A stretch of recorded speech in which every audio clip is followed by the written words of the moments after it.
یہ چاہتے ہیں کہ پاکستان سے اس طرح کا کوئی کام لیا جائے. تو ایک چیز میں آپ کو یہاں پر بتا دوں, چاہے پاکستان کی اسٹیبلشمنٹ ہے, پاکستان کے وزیر اعظم ہے, پاکستان کے فیلڈ مارشل ہیں, یا پاکستان کی حکومت ہے, ان سب کو ایک چیز کا بڑے اچھے طریقے سے ادراک ہے کہ اگر ہم نے اس ساری صورتحال کے اندر اپنی فورسز کو وہاں پر بھیجا تو عوام کی حمایت ان کو نہیں ملے گی. سوال ہی پیدا نہیں ہوتا کہ عوام حمایت کرے. ہو سکتا ہے کہ عوام باہر نکل کر اس کے اوپر بڑا شدید قسم کا احتجاج کرے. تو اس حوالے سے یہ نصرت جوید نے بھی کہا, انہوں نے کہا کہ یہ جو رائٹرز نے سٹوری کی ہے نا, اس کے اندر خبر یہ ہے کہ ٹرمپ صاحب آپ کو طلب کر رہے ہیں اور وہ کہہ رہے ہیں کہ آپ کے گن میں نے بہت گال لی ہیں, ہانی مون پیریڈ ختم ہو گیا, اب آئیں ذرا آ کر میرے مطالبات سنیں. ساتھ ہی انہوں نے یہ کہا کہ اگر یہ مطالبہ پاکستان سے کیا گیا تو پاکستان یہ مطالبہ نہیں مانے گا. انہوں نے حوالہ بھی دیا, انہوں نے کہا کہ پہلے بھی ایک دو دفعہ ایسا ہو چکا کہ امریکہ نے ہمارے اوپر پریشر ڈالا لیکن ہم نے امریکہ کی بات نہیں مانی تھی. طاہر اشرفی صاحب چیئرمین پاکستان علماء کونسل, ان کی جانب سے بھی ایک بیان آیا. کہتے ہیں کہ خدا نہ خواستہ اگر پاکستان پر دباؤ آتا ہے تو ہمیں امید اور توقع اور یقین کامل ہے کہ پاکستانی فوج فلسطین میں فلسطینیوں سے لڑائی کرنے یا حماس کو غیر مسلح کرنے کے لیے نہیں جائے گی.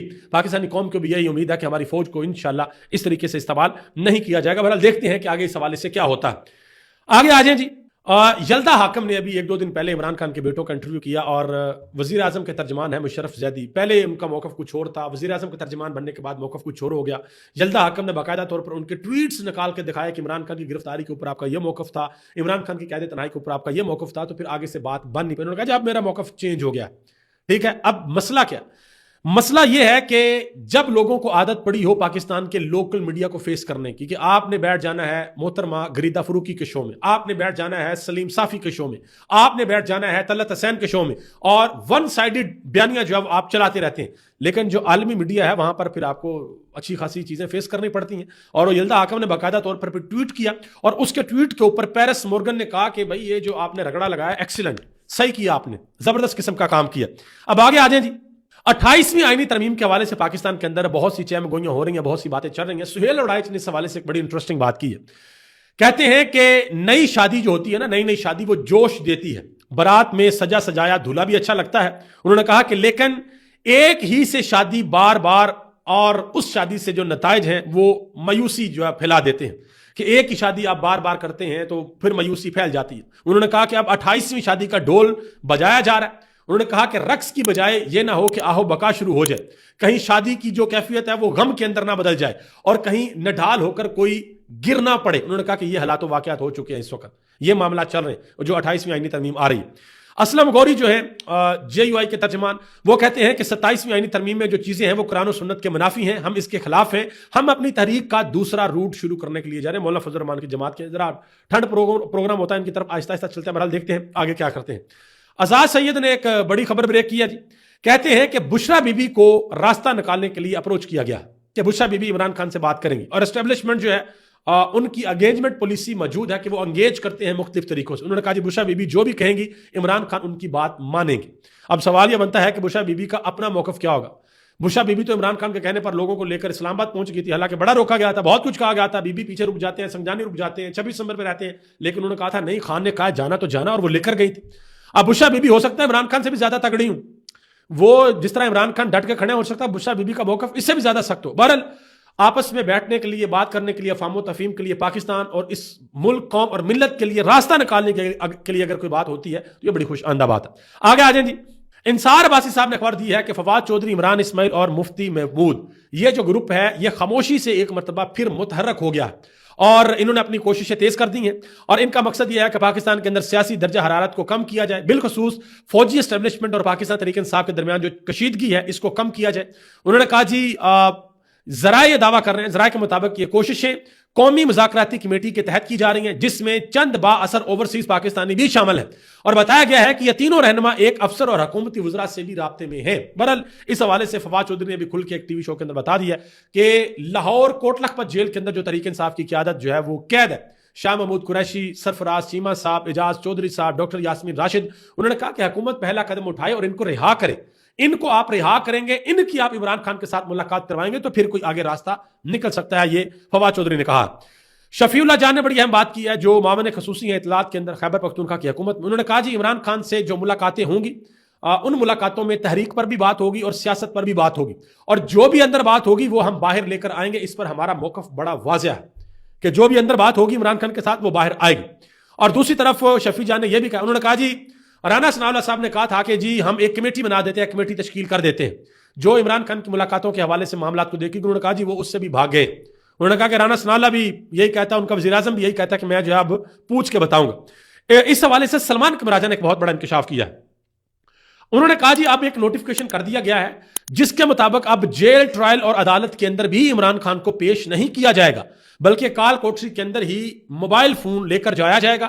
جج صاحب کو ویڈیو کال کے اوپر دکھایا جائے گا کہ عمران خان کال کوٹری کے اندر موجود ہیں, اور جج صاحب عمران خان کو کمرہ عدالت کے اندر حاضر تصور کریں گے. یہ آپ اندازہ لگا لیں. اب تحریک انصاف کی قیادت اس کے اوپر کیا کرتی ہے وہ اب دیکھتے ہیں, کیونکہ عمران خان کی جو بہنیں ہیں وہ تو ڈٹ کے کھڑی ہیں, اور اس منگل کو جو عمران خان کی بہنوں کے ساتھ کیا گیا, تحریک انصاف کی قیادت کے ساتھ کیا گیا, تحریک تحفظ عین پاکستان سے علامہ راجہ ناصر عباس وہاں پر موجود تھے, ان کے ساتھ جو کیا گیا یہ تو کچھ زیادہ ہی ہو گیا. دیکھتے ہیں کہ آگے تحریک انصاف کی قیادت اس حوالے سے کیا لاہ عمل بناتی ہے. آگے آ جائیں جی. فیصل چودھری صاحب نے ایک بڑی اہم بات کی. انہوں نے کہا جی یہ کہا جاتا ہے کہ جی عمران خان صاحب جو ہیں وہ پازیٹیو سیاست دان بنے, وہ پازیٹیو سیاست کریں. انہوں نے کہا جی عمران خان کون سی پازیٹیو سیاست کریں؟ کیا عمران خان آپ کو یہ کہیں کہ آپ کا بہت بہت شکریہ, آپ میری بہنوں کے اوپر واٹر کینن سے پانی پھینکتے ہیں, آپ کا شکریہ, آپ کی بڑی مہربانی کہ 34,000 ورکر آپ نے میرے گرفتار کر لی ہیں, آپ کی مہربانی کہ آپ نے میرے اوپر 200 مقدمات بنائے ہوئے ہیں, آپ کی مہربانی کہ آپ نے یہ جو ظلم اور جبر کا نظام قائم کر رکھا بڑی. انہوں نے کہا کہ کیا عمران خان اس طرح کی پازیٹیو سیاست کریں جو عمران خان کو کہا جاتا ہے کہ آپ پازیٹیو سیاست کریں. مزید ارشاد بھٹی نے اسی شو کے اندر ایک بہت بڑا انکشاف کیا جہاں پر فیصل چودھری موجود تھے, اسد اللہ خان کے شو میں. انہوں نے کہا کہ میں یہ نہیں کہتا کہ کوئی بھی جیل کے اندر جائے یا جیل کسی کے لیے اچھی. انہوں نے کہا کہ میں یہ نہیں کہتا. انہوں نے کہا کہ لیکن شریف خاندان اور زرداری خاندان کے لوگ جب جیلوں کے اندر جاتے تھے تو وہ جیلیں ان کی ہمارے گھروں سے بھی بہتر تھیں. انہوں نے مثالیں دی. انہوں نے کہا کہ نواز شریف سے جیل کے اندر 40 سے 60 لوگ ملنے کے لیے جایا کرتے تھے. نواز شریف کے لیے کھانا ان کے گھر سے پک کر آیا کرتا تھا, اور نواز شریف وہ خوش نصیب مجرم تھے جن کو اعصابی طور پر مضبوط ہونے کے لیے 8 ہفتوں کے لیے گھر بھیجا گیا. انہوں نے کہا کہ یہ ایسے خوش نصیب مجرم تھے جو 50 روپے کے اسٹامپ پیپر کے اوپر لندن چلے گئے, اور یہ ایسے خوش نصیب مجرم تھے کہ ان کے لیے لاہور, راولپنڈی اور اسلام آباد کے ڈاکٹر ایک چھت تلے جمع ہو گئے اور پھر 3 ہسپتالوں کے اندر ان کو پھرایا گیا. مزید انہوں نے کہا کہ ایک دفعہ شہباز شریف صاحب نے احتساب عدالت کے اندر کہا کہ مجھے ذہنی ٹارچر کیا جا رہا ہے. تو جج صاحب نے پوچھا کہ کیا ذہنی ٹارچر آپ کو کیا جا رہا ہے؟ تو شہباز شریف نے کہا کہ جب نماز کا وقت ہوتا تھا تو نیب اہلکار جو ہے وہ قبلہ رخ میری کرسی رکھ دیتا تھا, اب وہ کرسی نہیں رکھتا, یہ ذہنی ٹارچر میرے اوپر ہو رہا ہے. اور یہ بھی ایک دفعہ کہا تھا کہ پہلے کھانا جو ہے مجھے ٹیبل کے اوپر رکھ کے دیتے تھے, اب نیچے رکھتے ہیں, مجھے اٹھانا پڑتا ہے, میری کمر کے اندر بڑی درد ہے, تو میرے اوپر ذہنی ٹارچر ہو رہا ہے. جب سے وزیر اعظم بنے ہیں اڑ گئی ہیں ساری بھائی جتنے بھی دردیں دردیں تھیں, کوئی درد اب نہیں ہے. اب ماشاءاللہ بلکہ یہ تو بڑا ریکارڈ قائم ہوا ہے کہ جب سے یہ حکومت بنی ہے, اسپیشلی PDM 1 اور PDM 2, اس کے بعد کوئی مسئلے مسائل ہوئے ہی نہیں ہے, سب ماشاءاللہ فٹ فاٹ چل رہا ہے. آگے آ جائیں جی.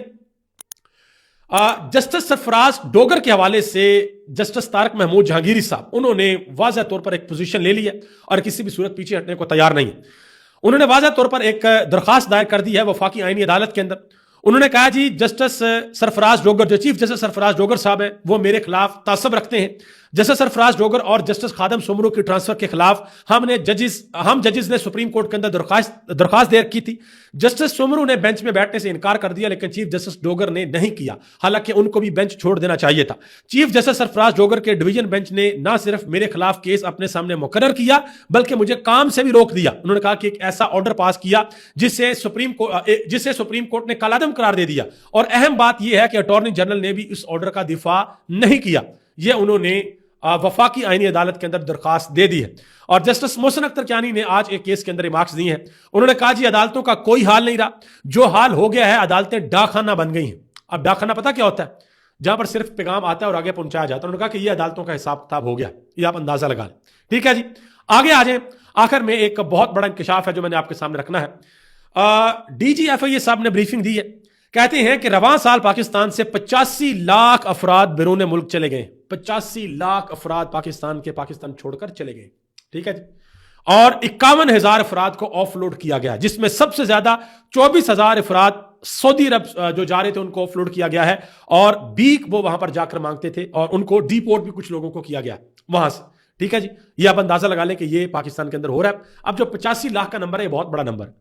یہ کیوں لوگ باہر جا رہے ہیں؟ صرف ایک وجہ سے کہ ان کو اپنے ملک کے اندر امید اور روشنی کی کرن نظر نہیں آ رہی. ان کو یہاں پر یہ نظر نہیں آ رہا کہ وہ اس ملک کے اندر رہ کر محنت مزدوری کر کے اپنی فیملی کو فیڈ کر سکتے ہیں.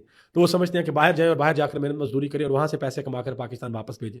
یہ جو حکومت بڑے نعرے لگاتی ہے نا کہ ہماری ریمیٹنس بڑھ گئی ہیں, اوورسیز پاکستانی دبا کے پیسہ بھیج رہے ہیں, تو بھائی جب یہ 85 لاکھ لوگ باہر جائیں گے تو انہوں نے اپنی فیملیز کو پیسے تو بھیجنے ہیں نا. اور یہ وہ اوورسیز پاکستانی ہیں جو اس وقت ہمارے ملک کی ریڑھ کی ہڈی کی حیثیت رکھتے ہیں، لیکن ہم نے ان کو ووٹ کا رائٹ ابھی تک نہیں دیا ہوا۔ ابھی تک اتنا ہی۔ آپ سب کا بہت بہت شکریہ۔ پاکستان زندہ باد، پاکستان کی عوام پائندہ باد۔